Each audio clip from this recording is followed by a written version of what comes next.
Caríssimos irmãos e irmãs, louvado seja o nosso Senhor Jesus Cristo, para sempre seja louvado. Nós estamos iniciando uma série de vídeos sobre a formação da obra missionária Virgem do Carmo Peregrina, mas que também serve para todos os católicos, para todos os membros da nossa igreja, de outras comunidades, de outras famílias religiosas e assim por diante.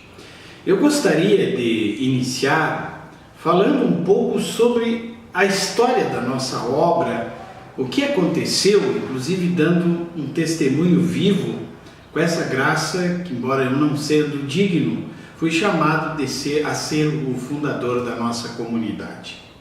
Em primeiro lugar, eu quero dizer assim que a frase "para Deus nada é impossível", ela se torna fundamental para nós, porque realmente tudo que aconteceu, nós já estamos indo para os 10 anos de fundação da nossa comunidade, tudo que nos aconteceu desde o princípio foi obra da Divina Misericórdia e da Divina Providência em relação a nós.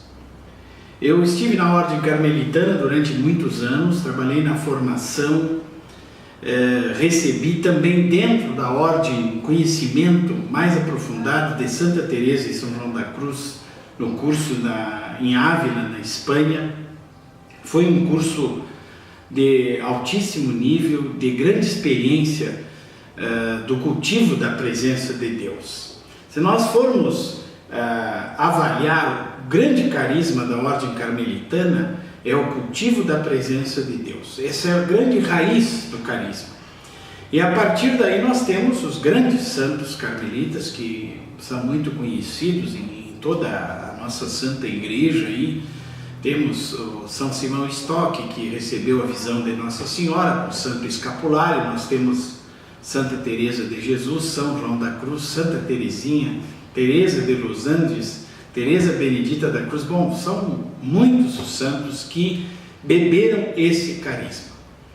A obra missionária, ela tem um pouco a ver com as graças e eu diria até com as contradições que eu vivi na minha vida, porque num certo período, bem na fase inicial do meu ministério sacerdotal, eu tinha assim um grande interesse pelo conhecimento das coisas de Deus, mas era simplesmente um conhecimento mais intelectual do que vivencial, até que em 1992 eu recebi uma grande graça. Claro, já era sacerdote, né? Não tem comparação a graça da ordenação sacerdotal, mas eu recebi a graça da efusão do Espírito Santo. A partir dessa graça da efusão do Espírito Santo, eu percebi que alguma coisa iria modificar na minha vida. E passei por várias experiências a partir daí. Claro que quando a gente sente esse amor de Deus, nós passamos também a ter uma linguagem que para muitas pessoas passa a ser incompreensível. As pessoas não entendem a alegria que a gente sente, o entusiasmo pelas coisas de Deus. Isso aconteceu comigo. E eu fui caminhando dentro da ordem com muita alegria, inclusive, né? Eu até hoje estaria dentro da ordem carmelita se não fosse o chamado para a obra missionária. Realmente, dentro da ordem carmelita foi que eu aprendi, que eu cresci, que eu me desenvolvi em todos os sentidos. E eu devo muito à ordem carmelitana. Mas, no decorrer de tudo isso que aconteceu, nós vamos lá para o ano de 2005, quando eu descobri que eu estava com uma doença que tem hoje muitas pessoas com esse problema, a diabetes. E eu digo assim que essa doença para mim foi uma grande bênção, um grande sinal de Deus, porque a partir daí eu tive que reformular uma série de atividades. O meu estilo de vida que eu levava, eu já estava na paróquia Nossa Senhora do Carmo, aqui em Rio Grande, e eu comecei a ser acompanhado por Dr. Ivaldir, um grande amigo meu, e até hoje nós mantemos essa amizade, até hoje ele é o meu médico, E aí aconteceu que a gente começou a pensar, né? Eu preciso ter mais exercício, eu preciso de sistematizar mais a minha vida, porque a vida de um pároco numa grande paróquia, com muitas atividades, com várias responsabilidades, não era nada fácil. Então eu tomei a decisão de começar a caminhar às 5 horas da manhã. Interessante isso, né? E eu caminhava 10 quilômetros às 5 horas da manhã. E durante essas caminhadas, praticamente um ano inteiro, mais do que um ano caminhando, no início era simplesmente um exercício que eu fazia, né? Porque havia necessidade de fazer esse exercício, eu tinha que caminhar nesse horário, porque as atividades que eu tinha durante o dia eram muitas. E então eu transformei essas caminhadas também em oração. E um grande questionamento surgiu: Senhor, o que queres que eu faça? Eu perguntava para Jesus: Senhor, o que queres que eu faça diante de toda essa situação que está acontecendo na minha vida? Não demorou essa resposta de Deus, da parte de Deus, porque a gente tem sempre o nosso lado humano, o lado das limitações nossas, que são muitas realmente, embora a graça de Deus nunca nos abandona, né? O Senhor está sempre do nosso lado e a gente fica muito feliz por isso. E nós mantínhamos na Igreja do Carmo, às terças-feiras, adoração ao Santíssimo. Desde que eu cheguei na igreja, no final de 1996, eu adotei a adoração ao Santíssimo como fundamento da nossa vida. Inclusive no escudo mais antigo da nossa obra, nós temos o ostensório original da Igreja do Carmo, no centro da cruz da obra, né, que o nosso amigo Jefferson, na época, ele fez toda essa arte.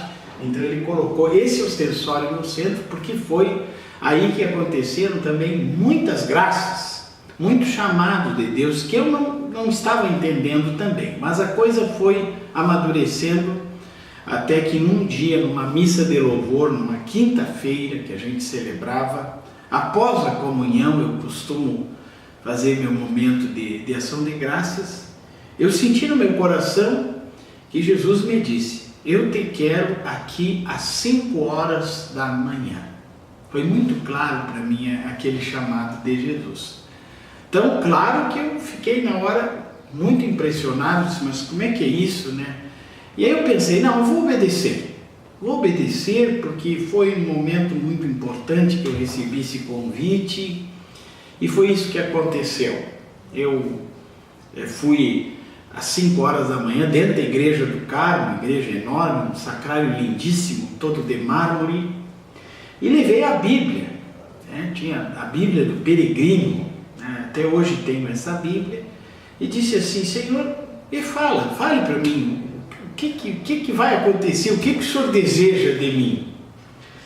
E comecei a rezar, depois pedi a efusão do Espírito Santo, e começou aquelas coisas a se tornarem constantes. Eu ia todos os dias lá para frente do sacrário nesse horário, comecei a ter um amor maior à Eucaristia, comecei a me confessar com mais frequências, eu comecei a devoção às almas do purgatório através da indulgência plenária, e para isso era necessário que eu me confessasse com mais frequência.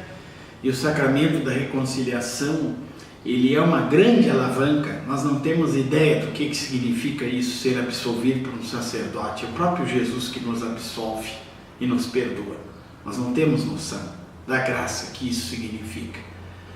E eu, graças a Deus, desde pequeno, desde criança, eu sempre busquei esse sacramento.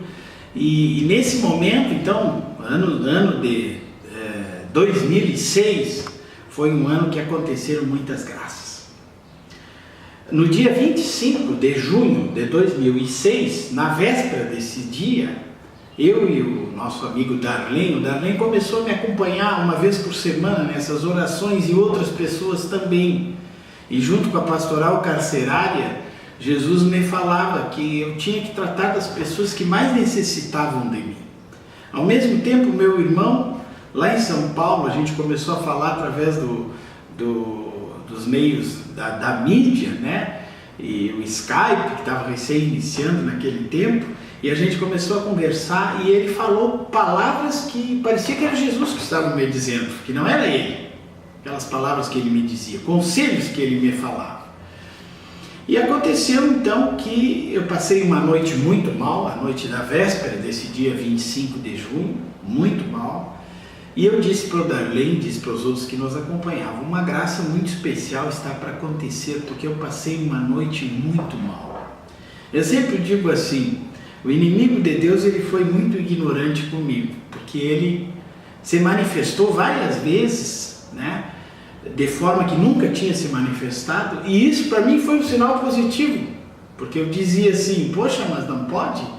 Se está acontecendo isso, o inimigo de Deus está se manifestando dessa maneira, e está indo tão contra a oração matutina, desde a sua raiz, é porque existe realmente uma grande graça que está para acontecer. Eu raciocinava dessa maneira.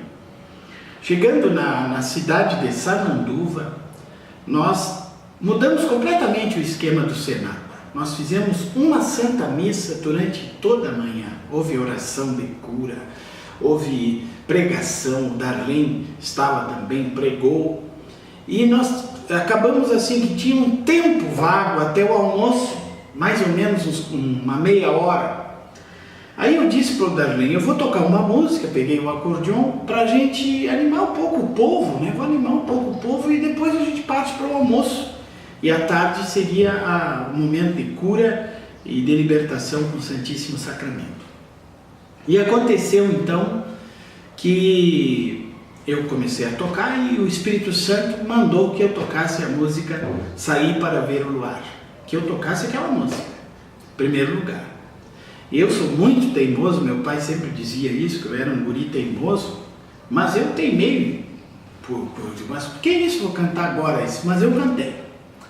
E sentia no meu coração as curas e as libertações que estavam acontecendo na grande plateia do ginásio, né? Um senhor que, eu me lembro mais ou menos assim, um senhor que não conseguia perdoar o seu pai e o pai tinha falecido, uma senhora com uma doença grave, uma outra senhora que não conseguia engravidar, né?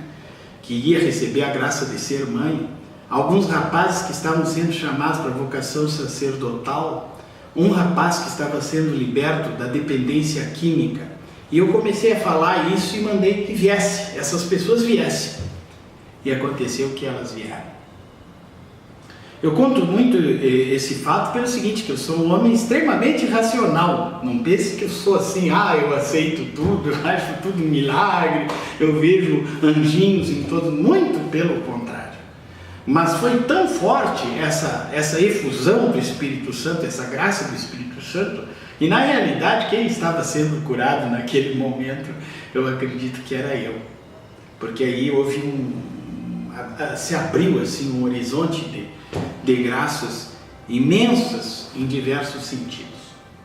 Bom, abracei aquelas pessoas, houve a confirmação, inclusive essa senhora teve 3 filhos, se não me engano, ela era lá de Serafina Correia. Eu fui apresentado para ela depois que ela recebeu a graça de ter tido o primeiro filho e o segundo. O senhor esse também foi curado do perdão que ele tinha necessidade de dar ao pai dele, né? E coisas assim maravilhosas. Mas ainda teve a tarde desse cenáculo que eu gostaria de falar para vocês, porque eu considero esse cenáculo um marco muito importante. Depois vou falar o segundo marco importante da fundação da obra missionária. De tarde, nós passamos o Santíssimo Sacramento e eu pensei assim, eu vou passar o Santíssimo aqui mais embaixo do ginásio, né, que vai ser um pouquinho mais rápido, talvez melhor. Não adiantou. Tinha andado 10 metros e senti no meu coração que Jesus disse, eu quero andar no meio das pessoas. Aí eu tive que obedecer novamente. Peguei o Santíssimo, subi as escadas, eles abriram um corredor no meio de um grande ginásio lá, e lá nós passamos com o Santíssimo. O que aconteceu nessa passagem do Santíssimo Sacramento? Eu sentia que Jesus me mostrava o histórico da minha vida, todo o histórico. À medida que eu ia rezando pelas pessoas pedindo a cura para Jesus sacramentado, é um gesto que eu muitas vezes eu fiz na minha vida, graças a Deus, no meu ministério, e aconteceu que Jesus revelou toda a minha história, inclusive a questão do meu nascimento, as dificuldades que a minha mãe teve para que eu nascesse, e isso foi confirmado depois por ela, e tudo, as graças que eu tinha recebido quando criança, ajudando a missa, a alegria que eu sentia como coroinha, e tudo aquilo era uma grande graça. E aí então, irmãos, a partir disso nós fomos nos encontrar. Passou o tempo, evidentemente, e eu dizia para o Darley e para os outros irmãos: quem vai confirmar que a obra missionária deve continuar ou não é a autoridade da igreja, que é o nosso bispo diocesano, na época, Dom José Mário Strega. E nós fomos, eu marquei uma entrevista e eu disse assim para os irmãos: qualquer negativa do nosso bispo significa que nós vamos simplesmente engavetar esse projeto e não é de Deus e acabou, não vamos fazer mais nada. E se ele confirmar, então nós, com toda a força, com toda a coragem, vamos levar para frente. Conversei delongadamente com Dom José, falei assim até meio negativamente do que estava acontecendo, né? E ele se silenciou. Eu acredito muito na infusão do Espírito Santo que o bispo tem. Ele se silenciou e falou assim para mim, no caso, Padre Giriboni, na época era Frei Giriboni, esse projeto é de Deus porque ele está embasado na oração. E eu vou lhe dar a minha bênção. Continue.